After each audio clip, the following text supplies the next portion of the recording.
You have 15 seconds to ponder, and then you got to give us a under 1 minute explanation. I want you to tie together discipleship, Jesus, and some aspect of Star Wars in one statement. Anakin Skywalker turns into Darth Vader because I think, in part, because Qui-Gon, who his was going to be his master and was a father-like figure to him, passes away. Instead, he gets Obi-Wan, who is a brother-like figure, and Anakin's formation is kind of off. I think you need both in discipleship. You need those who are your those that you can look up to as fathers and mothers, and those you can look to as brothers and sisters. The first date I took my bride on when the first Star Wars movie opened. Did they have music back then, right?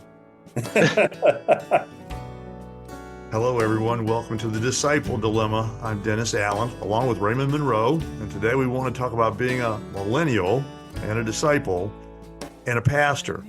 Now, it's tough to become a pastor, a lot of challenging work just to get through the studies, but it's even more challenging to actually be one. So, with that, if you start looking at this life, you can understand why 45% of the pastors that we've hosted on this podcast have left their role as a pastor. They've gone on to something else. And if I was in the pastor's perspective, what's going on with all the people like you and like me out in the pews? Let's talk to an Anglican pastor and find out what's going on in his world. Thomas Ryden grew up in Sharpsburg, Georgia, southwest side of Atlanta. He received a call to ministry while he was at Samford University, where he also happened to meet his bride, Brittany. He served in youth and worship ministry roles, and he is now the assistant rector at Apostles Anglican, Knoxville, Tennessee. Thomas enjoys watching and reading and talking about all things involved with Star Wars. He plays guitar. He got his BA in classics from Samford University, his MDiv from Emmanuel Christian Seminary in 2015. Let's have a chat with Thomas and find out what's going on as a disciple in the Anglican world. Here we go. Thomas Ryden, who is in Knoxville, Tennessee, as the assistant rector at Apostles Anglican Church. Thank you for joining us on the Disciple Dilemma. It's great to be here. Thank you. You mentioned after your first year at Samford, you really got in close with your youth pastor. Tell me how you viewed that as simply hanging out versus discipleship as you understand discipleship. Did you feel like you were discipled that year? Yeah, I think so, definitely. Just so he had been my youth pastor since 10th grade. So we kind of had a that youth pastor relationship before that. And then it was kind of like when we changed to working together, um, you know, it would be like we had tasks to do, but he cared obviously about my formation as a person still, it was really like a kind of come and follow me and do what I do sort of thing. Like I would sit in his office and talk about, the students that we had, how we were approaching reaching them, how we were planning, for the church camp that we were planning 3 weeks from now. And he just kind of let me and the other interns that were working do his job with him. And it was almost like it seemed like an apprenticeship. It was called an internship, but it was I got to get my hands dirty. It wasn't just like, hey, you go and do this task, or you go and get lunch for everybody or whatever. Sometimes you needed to do that stuff, but it was a, hey, let's collaborate and work together. And I think there was a trust there that was afforded to me that gave me a lot of confidence. Do you think about your friends at Samford? How many of them have gone none, done, ex-evangelical, convert? What's your gut feel on that? There definitely have been some, and you know, gosh, it's hard to put a number on it. It's interesting because I've had friends actually go kind of both ways. I know I have relationships where at Samford there wasn't much interest in church. It wasn't, and then after, through some life experience, really sought that out. And I know of folk who were really, really involved and then have gone on a more, like an ex-evangelical sort of route. If I was thinking, it's tough. Maybe about half. Did you have anybody at Samford that you would say really came in close and discipled with or for you while you were there? This is something I'm realizing as I am getting older. I did not seek that out in the way that I should. I think I thought, just with the way I thought mentorship was something that would come to me. And I am realizing more and more as I get older that when there's something that you're seeking, you should ask for it. And so this is something I would want to tell myself at 18. I would say, seek out somebody that you want to mentor you. So I had a lot of great professors, and my chair of the classics department in particular was wonderful, Dr. Stephen Todd. But I didn't take that next step of like, hey, I want to do things like you do. I want to be the kind of adult that you are. And I didn't take that step. I did have a lot of close peer relationships at Samford. Well, I say a lot. I guess I had a fullness of close relationships because they were actually it was a smaller group, but it was a lot of close friends. In fact, one of those close to your friends is part of the reason we moved to Knoxville. One of my best friends from Samford lives here. He was a religion major going through Samford, and they were the friends that drew us to Apostles.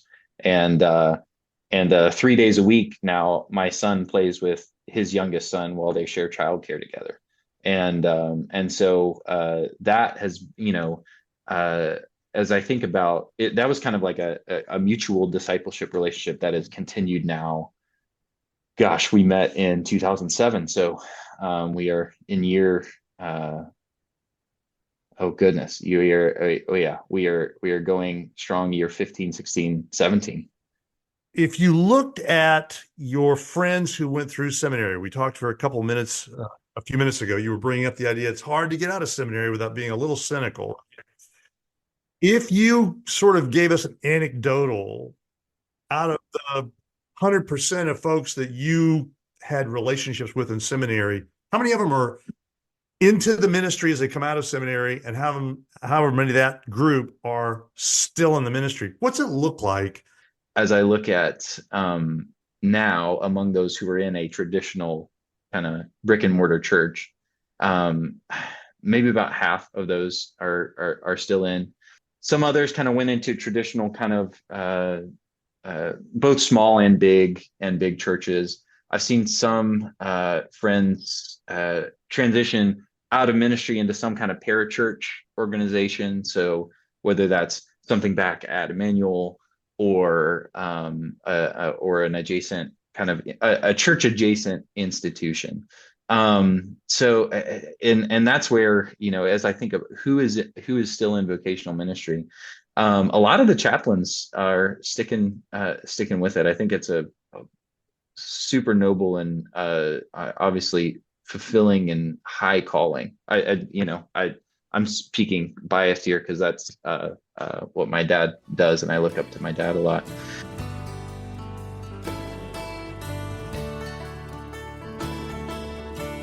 One of the things that Dennis and I have really been focused on, when you look at discipleship, we have undervalued the peer-to-peer partnerships of disciples sharing life together and made it more of a pyramid mentoring scheme where I'm going to convert the world in 20 years by getting to and having them get to, and that kind of evangelistic discipleship, rather than a lifetime of friendship and sharing our journey in Christ together. How is that so much missing in both the seminary framework and in the church today, so that ministers really don't feel that they have those lifelong friends that are sharing ministry together. One of the things is Emmanuel had affordable on-campus housing that had us living in community with one another. And it was the best place to live because it was for the price. Like it was very affordable, particularly for our first apartment when, you know, between the two of us, two grad students, we were working about a half-time job, you know, between the two of us. And something as simple as that, you know, because that takes a significant investment, but it was just huge in being, you know, I can go down the hall, down my street and just see, you know, an international student with their entire family, you know, living there, or friends from other classes, and you know, I could just walk up to the library on campus, and so that was huge. I think as to why it doesn't happen, I just think there's so much to do. You know, this is something we're doing. Our so the Anglican Church in North America is divided up into dioceses, and our diocese is divided up into deaneries. And our deanery is the Deanery of Knoxville, and we're having just clergy breakfasts monthly that our area dean is organizing. And I think it's just more stuff like that. But the fact is, when things like that are happening on a Tuesday morning, and you have bulletins to print, and you have this hospital visit that you need to make, and you're already behind on prep for your sermon, and oh my goodness, Lent is coming. And I think sometimes there's something about ministry work that you are wearing so many hats at a time, and COVID escalated this, right? Because we're already supposed to be teachers and counselors and all these things, and now we're supposed to be, you know, health scientists and technology experts as well, you know, and there's just, I think there's so much to do, and there is sometimes, with all the best intentions, I mean, I'm speaking about myself personally, I am more likely to, on a busy week, to blow off time with those peer-to-peer relationships because, if I do that, I won't get X, Y, and Z done. And I think it might be just the tyranny of that immediate thing. You know, I have to get this. So wouldn't you think that if you had those kinds of peer relationships with some of the senior people in the church, some of that burden could be shared so that you had collaboration rather than the minister has to do all the heavy lifting? Sure. I think that would, and we have the blessing of a lot of we have some great volunteer clergy here too. So we particularly for a congregation of our size, we have quite a few clergy, and there's a good balance of that here. That was, you know, that was one thing that really drew me just to working where I am, is just the culture here is very against that tyranny of the immediate. Like, there are things that are important, but we're not going to necessarily live at the world's pace.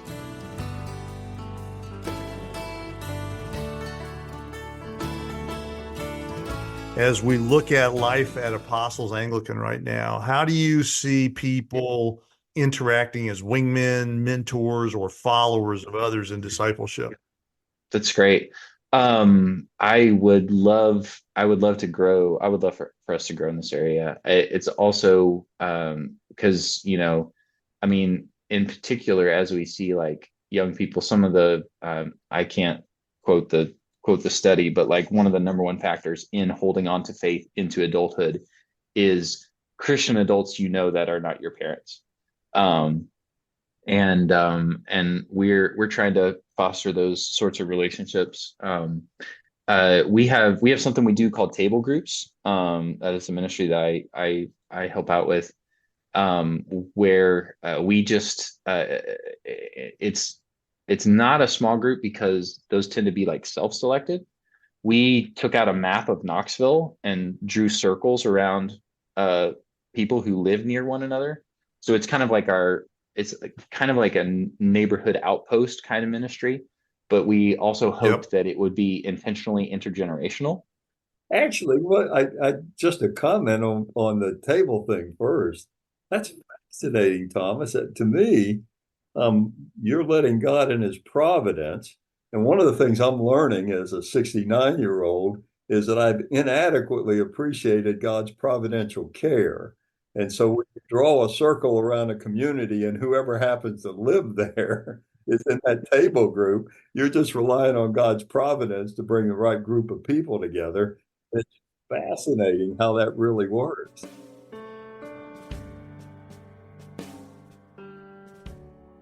I did want to ask a more serious question, though. Having moved from a traditional Presbyterian setting where the congregation was defined more or less as people who held to the same understanding of the faith, to a more traditional church, being Lutheran, where you have a more parish kind of mentality. It's not a system anymore, but a mentality. The church becomes more of a community center than a community itself. And you have the sacramental system where people go through confirmation. And once they've gone through confirmation, one of the implications is now I know everything I need to know to be a Christian. All I need to do is show up for the services and participate in the liturgy. And so the criticism of it being too rote or liturgical can be a legitimate concern, especially when it comes to people continuing to grow in their faith. How are you trying to grapple with the challenge of discipleship in terms of people actively engaged in their Christianity in their everyday life in that sort of traditional Anglican environment?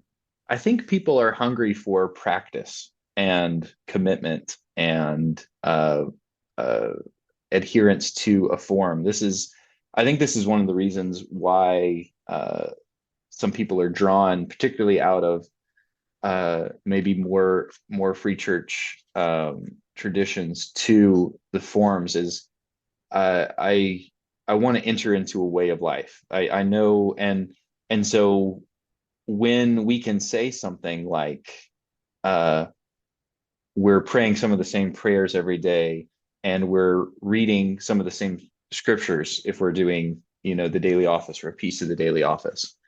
I think there is an aspect of that is rote, in that it's standardized, but it's also a common discipline that we can then bring into our relationships.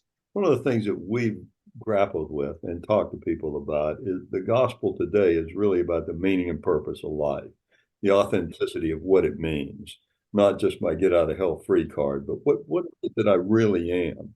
It seems to me that you're saying that the sacraments are really the core of the reality of the faith rather than just a liturgical exercise. I agree with that. It's just there is a fullness, and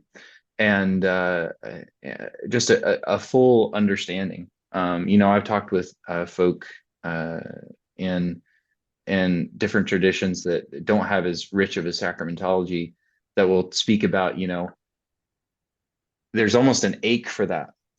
We have communion, but it just kind of seems like a formality, and then we go on to the church announcements or whatever, and then the pastor gets up to preach, and I felt some of that. I've felt some of that too in some of the experiences I've had, and just a robust theology of sacrament just seems to really change that game. Yeah.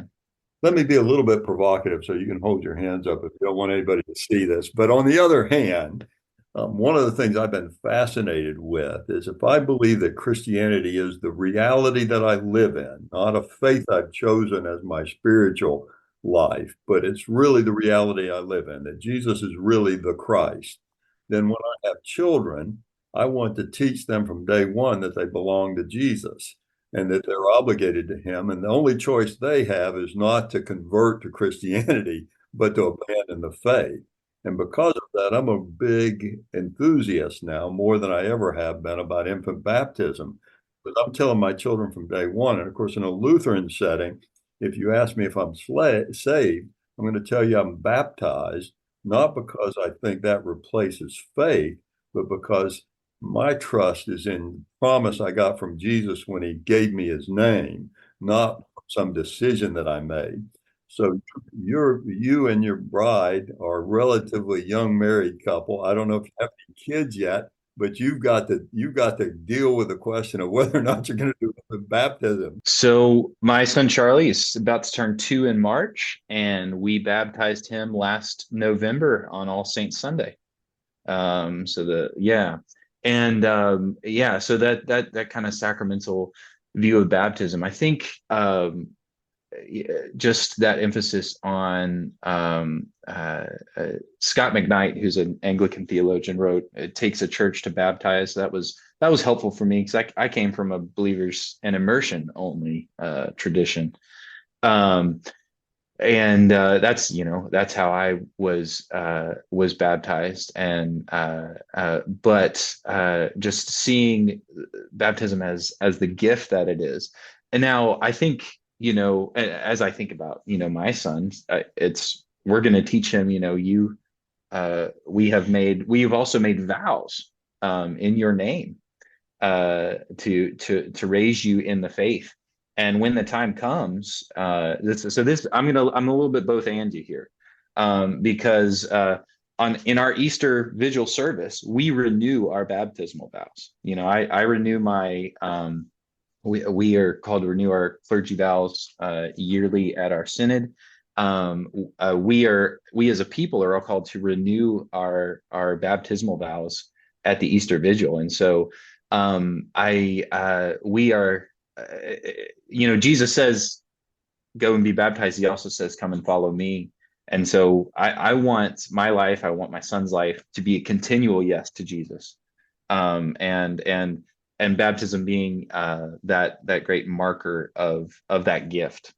So if folks want to creep your world and find out more about what you're up to, where's the website that we can have people reach out to you on? How do they connect with you? You can see what we're doing at apostolsonline.org. You can check us out there. But Twitter's probably the most active space I am in terms of like social media. Thomas Ryden, Associate Rector at Apostles Anglican Church, Knoxville, Tennessee. Thank you for being with us on the Disciple Dilemma. Yeah. Thanks so much, guys. Yeah, thanks. Would you help the church think more about discipleship? Would you help us get the conversation started to talk about the biblical discipleship Jesus gave us? Please follow us. Our website, www.thediscipledelilemma.com. You can find us on YouTube, LinkedIn, Instagram, Facebook, and all the RSS feeds. If you'd follow or like us, you'll help us get leverage in the digital marketplace to talk about the fact that discipleship needs to be talked about. And as always, folks, thanks for listening.